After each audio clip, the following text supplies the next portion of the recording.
म्हणून स्वधर्म हा सांडशील, तरी पाप वरपडा होशील. माऊली महावैष्णव श्री संत ज्ञानेश्वर महाराजांच्या ज्ञानेश्वरी त्यामधील ओवीचं आज आपण निरूपण करणार आहोत. आत्म्याच्या अस्तित्वाबाबतच्या चिंतनानंतर माऊली स्वधर्माचं चिंतन करतात. स्वधर्म म्हणजे स्वतःचा स्वभाव, गुण, वैशिष्ट्य, सुसंस्कार, स्वतःमध्ये असलेली शक्ती, तिचं अस्तित्व याची जाणीव. या जाणीवेनुसार आचरणच नाही तर आचरण शुद्धता किंबहुना स्वतःला ओळखण्याची शक्ती म्हणजे स्वधर्म आणि त्यानुरूप आचरण म्हणजे स्वधर्माचरण. आत्म्यानंतर खऱ्या अर्थानं माऊलींनी महत्त्व दिलं आहे ते स्वधर्म आचरणाला. शरीर हे नाशवंत आहे, तरीही महत्त्वपूर्ण तर आहेच आहे, कारण त्याच्याद्वारे कृती होणार आहे. शरीराला ताब्यात ठेवणाऱ्या शक्तीच्या माध्यमातून स्वधर्म आचरण करून घेण्यासाठी स्वतःला सिद्ध करायला माऊली प्रेरित करतात. स्वधर्म जागवण्याचा संदेश माऊली मोठ्या उत्कटतेनं देतात. तुमच्या आमच्यामध्ये तो जागला तर आपण आपल्या वाट्यास आलेले काम प्रामाणिकपणे करू. हा प्रामाणिकपणा स्वधर्माचा प्राण आहे.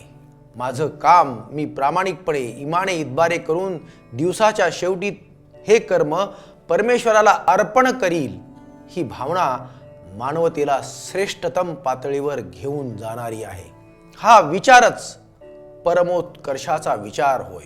स्वधर्माचा अर्थ हिंदू, मुस्लिम, ख्रिश्चन, ईसाई, बौद्ध असा गीतेने कधीही सांगितला नाही.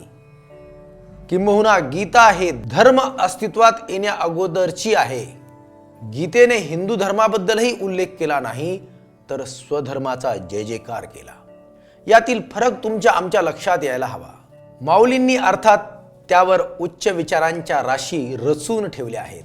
किंबहुना मानवच नाही तर विश्व कल्याणाचा त्यांनी विडा उचलला आहे.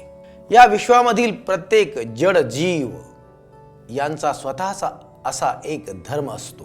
तो विश्वकल्याण स्वरूप असतो. त्या धर्माचा हुंकार ऐकण्याची क्षमता त्या प्रत्येकाच्या ठायी निर्माण होण्याचा माऊली अट्टहास धरतात. स्वधर्माबाबत जागे करताना माऊली हेही सांगायला विसरत नाहीत की स्वधर्माच्या त्यागाने अपकीर्ती येते. याचा प्रत्यय तुम्हा आम्हाला दैनंदिन जीवनात कित्येक वेळा किंवा नित्यानेच येतो. माऊलींनी जीवन जगण्याचं साधं आणि सरळ तत्वज्ञान सांगितलं आहे. ते म्हणजे स्वधर्म सांभाळा. वारकरी संप्रदायाचा हाच तो पाया आहे असं म्हटलं तर ते वावगं ठरणार नाही. या संप्रदायाने कधीही भेदाभेद केला नाही किंवा भेदाभेदाला अमंगळ म्हटलं आहे. कांदा मुळा भाजी अवघी विठाई माझी. याद्वारे कर्म प्राधान्याचे गुणगान गाणारं तत्वज्ञान हे श्रेष्ठ दान आहे. म्हणूनच माऊलींनी स्वधर्म जागवला. तुमच्या माझ्या प्रती कर्तव्यात प्रेमभावना, कर्तव्यपरायणता जागृत करण्याचे महनीय कार्य माऊली करताना हे केले नाही तर ते पापाचरण होईल हेही सांगायला विसरत नाहीत आणि कचरतही नाहीत. म्हणून स्वधर्म हा सांडशील, तरी पाप वरपडा होशील. आणि आपेश ते न वचेल, कल्पांतवरी जाणते नित्यवची जियावे.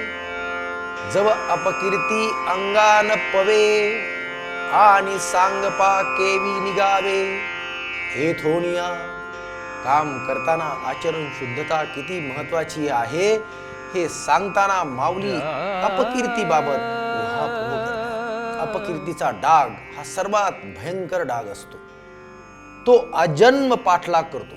कीर्ती शुद्ध आचरणातून मिळते, नाव होते, परंतु हे नाव जपण्यासाठी त्याप्रमाणे जगावं लागतं. जगताना अनेक गोष्टींचा सामना करावा लागतो. कर्तव्याच्या पुण्यपथावर मोहाच्या अनेक फुलबागा असतात. या फुलबागा आकर्षित करतात. जाळ्यात ओढून पथभ्रष्ट करण्यासाठी कारणीभूत ठरतात। या मोहात फसूनच आपण मुक्तीच्या मार्गापासून वंचित राहतो। कधी कधी कीर्तीच्या मार्गावरून चालताना मोहाच्या क्षणाला भुलून कित्येक मोठी माणसे पथभ्रष्ट झालेली पाहायला मिळतात। कीर्तीचे शिखर गाठण्यासाठी अतोनात मेहनत करावी लागते। आयुष्यातला अमूल्य वेळ खर्ची घालावा लागतो। ध्येयाकडे वाटचाल करताना रात्रीचा दिवस करावा लागतो। ध्येय प्राप्ती झाल्यानंतर त्यावर चालणे त्याहून अधिक कष्टदायक असते। कीर्तीच्या अत्युच्च शिखरावर असताना जास्त भीती असते ती अपकीर्तीची। यश मिळवण्यापेक्षाही यश टिकवणं अधिक कठीण असतं। त्यासाठी माऊली स्वधर्माचा मार्ग चोखाळायचा सल्ला देतात, किंबहुना तुम्हा आम्हाला जागृत करतात। अपकीर्ती ही मरणापेक्षाही भयंकर असते ही जाणीव तुमच्या माझ्यात जागृत करण्याचे काम आणि नैतिकदृष्ट्या सक्षम होण्याची प्रेरणा माऊलीच देतात। स्वधर्माचरण सक्षमपणे केले पाहिजे। इष्ट आहे ते करण्यास कोणताही मुलाहिजा न बाळगता वागलं पाहिजे, त्याप्रमाणे केलं पाहिजे। किंबहुना स्वधर्माचरणासाठी कोणताही त्याग करण्याची सिद्धता आपल्या अंगी आपण बाळगली पाहिजे। त्या जगण्याला खऱ्या अर्थानं जगणं म्हणावं लागेल, अन्यथा जगणं व्यर्थ आहे याची जाणीव माऊली करून देताना म्हणतात, लोक सायासे करुणी बहुते का वेचिती आपुली जीविते परी वाढविती कीर्तिते धनुर्धरा। प्रचंड प्रयत्नाने कष्टाने जीवन सत्कार्यासाठी वेचून लोक कीर्ती वाढवतात। एक वेळ त्यासाठी मरण आलं तरी चालेल, परंतु स्वधर्मापासून तसूभरही ढळत नाहीत। कर्तव्यपरायणता हा त्यांच्या जीवित कार्याचा एक मानबिंदू असतो। माऊलींनी संबंध जीवनाचे कार्य या एकाच ओवीत तुम्हा आम्हाला सांगितलं आहे। त्यांच्या वाणीतून प्रगटणारा हा चैतन्याचा झरा मानवी जीवनाला संपन्नतेकडे प्रवाहित करणारा ठरणार आहे। त्याचा आस्वाद आणि आश्रय घेण्यासाठी आत्मबोधाची शिदोरी घेऊन स्वधर्माच्या वाटेने जाताना माऊलींच्या तत्वज्ञानाची पताका अंगी खांदी खेळवत जीवन सुखी व समाधानाने जगण्यासाठीच माझा हा वाग्यज्ञ। या वाग्यज्ञात आपण सहभागी होत आहात आणि माऊलीच्या ज्ञानाचा आनंद घेत आहात, याचा मला अधिक आनंद आहे। रामकृष्ण हरी।